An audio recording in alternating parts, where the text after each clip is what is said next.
Tel le Christ sur la croix, moi aussi je crie, Eli, Eli, lama sabachthani. Mon Dieu, pourquoi nous as-tu abandonnés? Oui, chers compatriotes, c'est d'abandon qu'il s'agit. Nous avons été abandonnés par le Père des Nations. Car si ce n'est cela, rien ne justifie que notre nom commun, le Bénin, soit tombé au point où nous soyons aujourd'hui la risée de nos voisins. C'est à mon cœur une douleur lancinante que de voir cette vidéo d'un ministre togolais énumérant lentement et savamment les différentes forfaitures qui ont jalonné jusqu'ici le parcours de la rupture. Droit de grève réduit à 10 jours, incarcération forcée d'un ancien président, etc., etc. Oh Bénin révélé, te voilà ainsi révélé dans tes plus sombres horreurs. Et que dire de Maître Orunlaj pour qui il n'y aurait point d'exilé politique? Quand je l'entends, un néologisme propre à mon cher aîné Bertin Kaovi me revient à l'esprit, opportuno-profito-situationniste.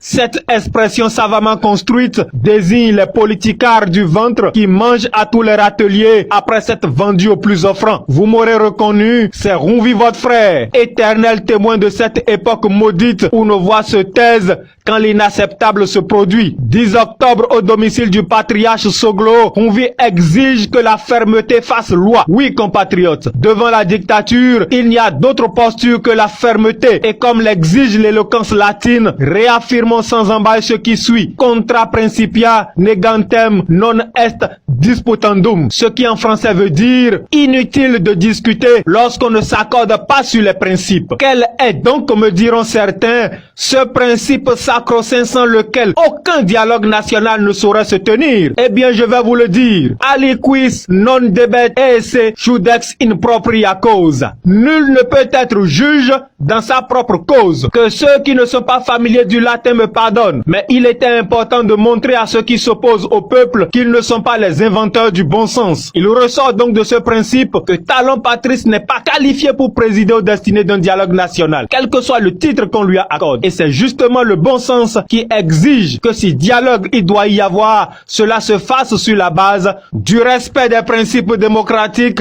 de liberté individuelle et d'inclusion républicaine. Voilà la position du frère Rumvi. Le retour de nos exilés politiques, la libération de nos prisonniers politiques, l'organisation de nouvelles élections législatives sont des préalables infranchissables à toute discussion avec le pouvoir en place. Je n'oublie pas la reconquête des acquis sociaux de nos travailleurs. Dans notre lutte, je demande au président Soglo d'instruire la résistance afin que le monde du travail ne soit pas mis de côté. Car de mémoire de Béninois, les travailleurs du public comme du privé n'ont jamais autant souffert que sous ce régime. En témoigne la situation dramatique que vivent les 1045 ACE.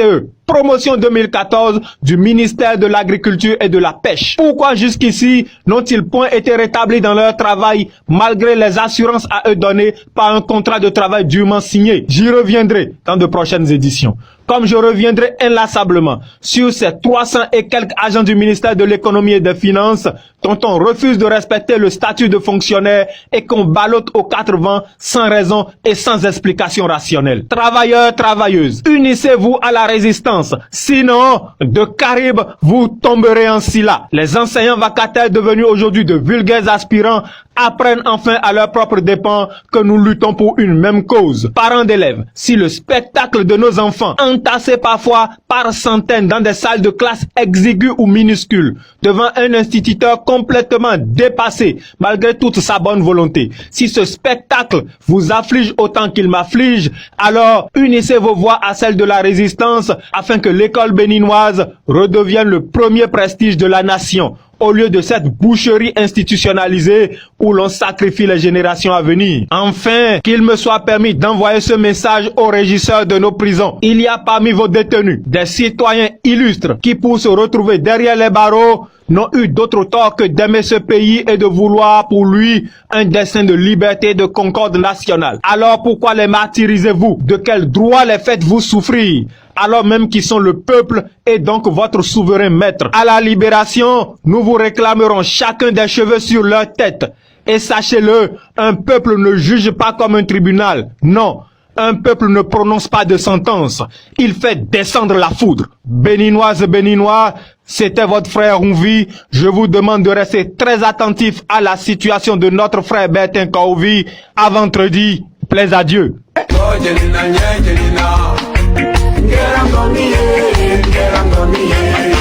Y'en a qui pensent que j'aime pas leur leader.